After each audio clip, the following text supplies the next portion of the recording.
Good morning students. Mayur nobles academy YouTube channel पर आपका स्वागत है। अपन 11th क्लास का टॉपिक पढ़ने जा रहे हैं। 11th क्लास में बायोलॉजी के अंदर जो अभी अपना पहले आरबीएसई की जो बुक्स चलती थी, इस साल से एनसीईआरटी वापस लागू हो रही है। तो एनसीईआरटी का जो चैप्टर नंबर 4 है एनिमल किंगडम, प्राणी जगत, उसका अध्ययन हम करेंगे।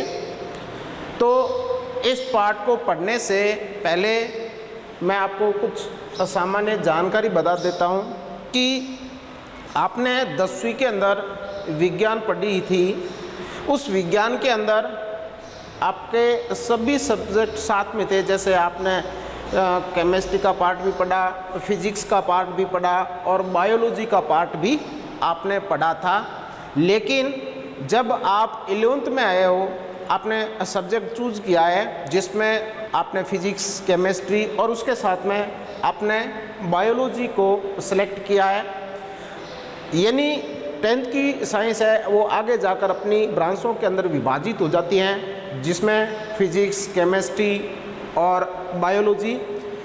अपन बायोलॉजी पढ़ते हैं तो बायोलॉजी शब्द क्या है? बायोलॉजी यानी बायोलॉजी है वो दो शब्दों से मिलकर बना होता है। बायोज जिसका अर्थ होता है लाइफ यानी जीवन, और एक शब्द है लोगोस यानी स्टडी, अध्ययन। विज्ञान के अंदर हम क्या पढ़ते हैं? विज्ञान कहते हैं किसे? हमने परिभाषा पढ़ी है कि प्रकृति के क्रमबद्ध अध्ययन से अर्जित एवं प्रयोगों द्वारा पुष्टिकृत वर्गीकृत ज्ञान को विज्ञान कहते हैं। प्रकृति के अंदर हम क्रमबद्ध तरीके से अध्ययन करते हैं किसी भी वस्तु के बारे में, किसी भी जीव के बारे में, यानी कोई भी चीज़ होती है तो उनका क्रमबद्ध तरीके से हम अध्ययन करते हैं और फिर उसकी हम पुष्टि करते हैं। उसके बाद प्रयोग करते हैं, प्रयोग करने के बाद पुष्टि करते हैं, फिर उनका क्लासिफिकेशन करते हैं और क्लासिफिकेशन होने के बाद ही हम उसको पूर्ण रूप से साइंस का रूप दे देते हैं। तो साइंस यानी प्रकृति के क्रमबद्ध अध्ययन से अर्जित एवं प्रयोगों द्वारा पुष्टिकृत वर्गीकृत ज्ञान को विज्ञान कहते हैं, जिसमें विज्ञान के अंदर फिर अलग अलग शाखाएं हो जाती हैं, जिसमें भौतिकी हो गई, रासायनिकी हो गई, हम कहेंगे जीव विज्ञान हो गई, ऐसे इस प्रकार मतलब शाखाएं हो जाती हैं। फिर हम यदि बायोलॉजी का अध्ययन करते हैं तो विज्ञान की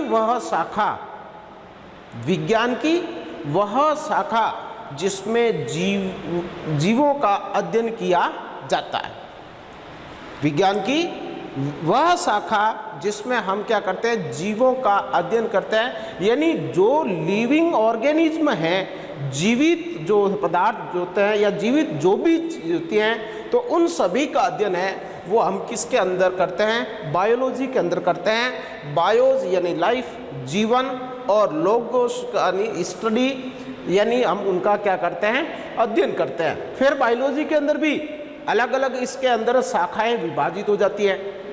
तो बायोलॉजी है वो आगे जाकर दो भागों के अंदर डिवाइड हो जाती है, जिसमें एक है बोटनी और दूसरी है जूलॉजी।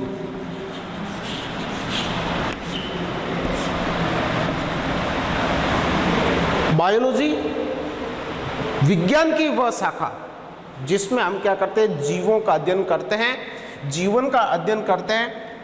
फिर इस बायोलॉजी के अंदर दो ब्रांचेज है। एक तो बोटनी, इसको हम कहते हैं वनस्पति विज्ञान,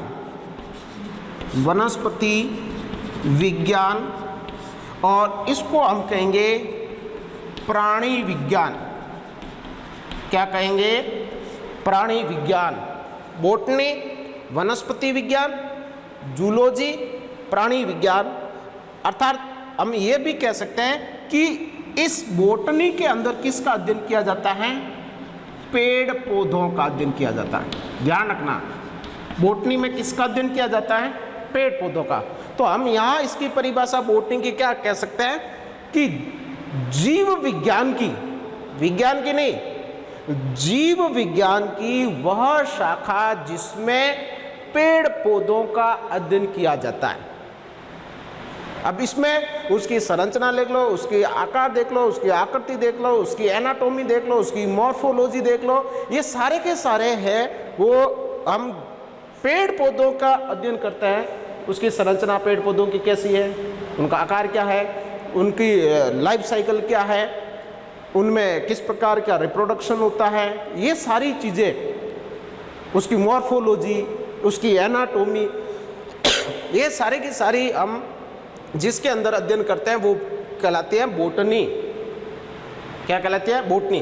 बायोलॉजी जो है वो आगे जाकर हम कहेंगे बोटनी और जूलॉजी में होता है। बायोलॉजी का जो जनक है वो अरस्तु को कहा जाता है। किसको? अरस्तु को, एरिस्टोटल, अरस्तु बायोलॉजी का जनक, फादर ऑफ बायोलॉजी अरस्तु, जबकि फादर ऑफ बोटनी थियोफेस्टस को कहा जाता है।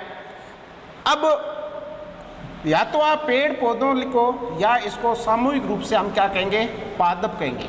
पादप शब्द जहां आता है तो उसके अंदर पेड़ पौधे, पेड़ का मतलब बड़ा ट्री और पौधे का मतलब छोटा प्लांट, छोटा सा, तो पेड़ पौधे अपन कहते हैं, यानी छोटे पौधे से लगाकर बड़े वृक्ष तक, या इनको सामूहिक रूप से हम क्या कह सकते हैं?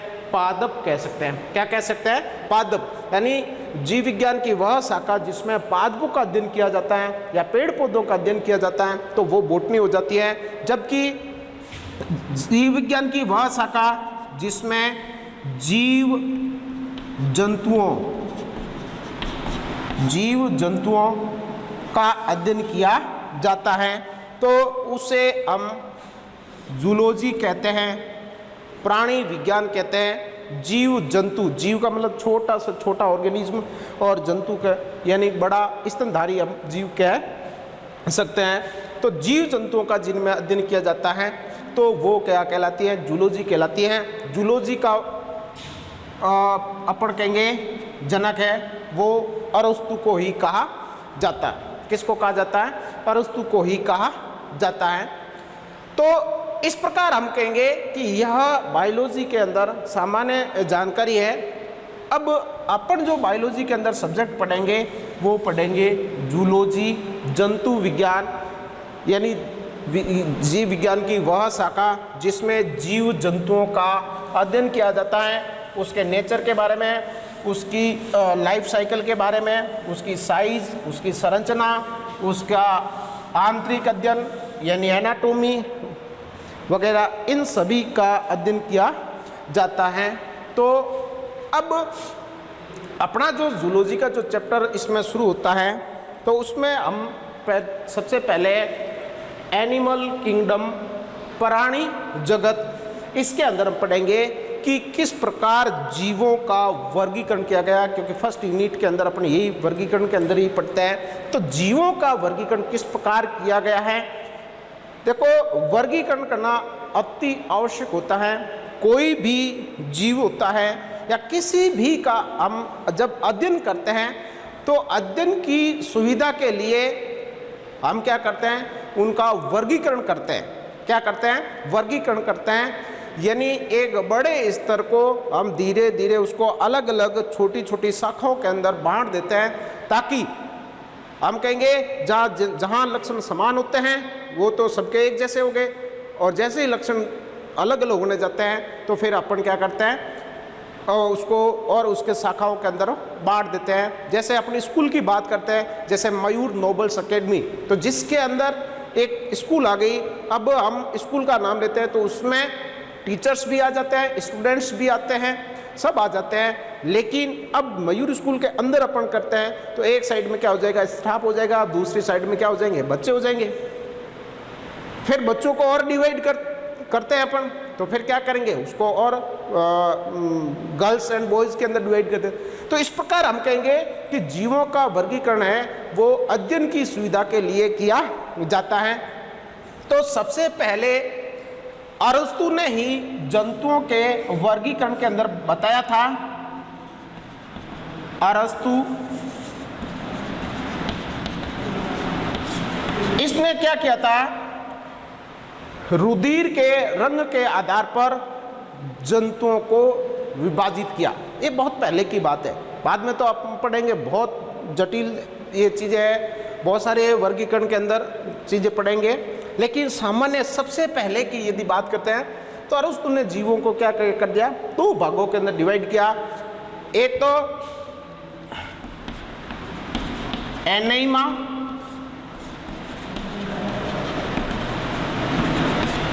और दूसरा इनेमा। इनेमा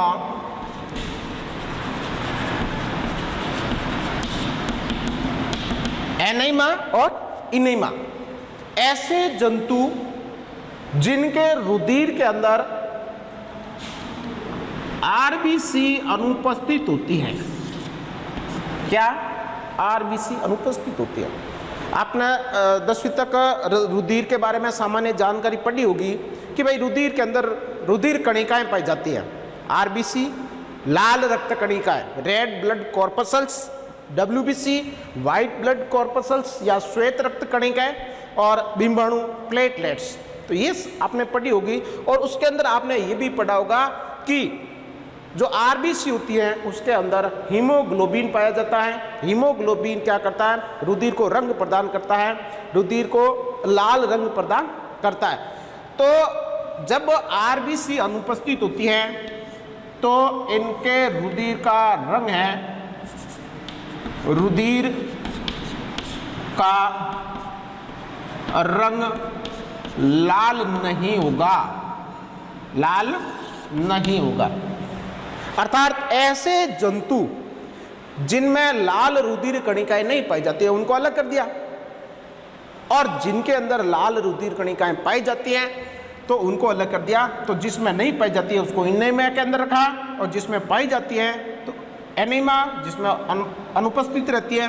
और इनेमा के अंदर हम कहेंगे आरबीसी है वो पाई जाती हैं, यानी लाल रुधिर कणिकाएं पाई जाती है, रेड ब्लड कॉर्पसल्स है वो पाई जाती हैं। तो इसके आधार पर जंतुओं को विभाजित किया। इसमें हम स्पंज है, स्पंज है, सिलेंट्रेटा है, प्लेटी helminths, एस्का helminths, molluscs, arthropods, echinoderms, ये सारे के सारे हैं वो एनीमा के अंतर्गत आते हैं। जबकि सारे जो हम कहेंगे जैसे एनालिड्स हो गए या जितने सारे जो कॉर्डेट्स जो पाए जाते हैं उनके अंदर लाल रुधिर कणिकाएं पाई जाती है, यानी इन जंतुओं का रुधिर है वो क्या होता है, लाल होता है। ये सामान्य वर्गीकरण था।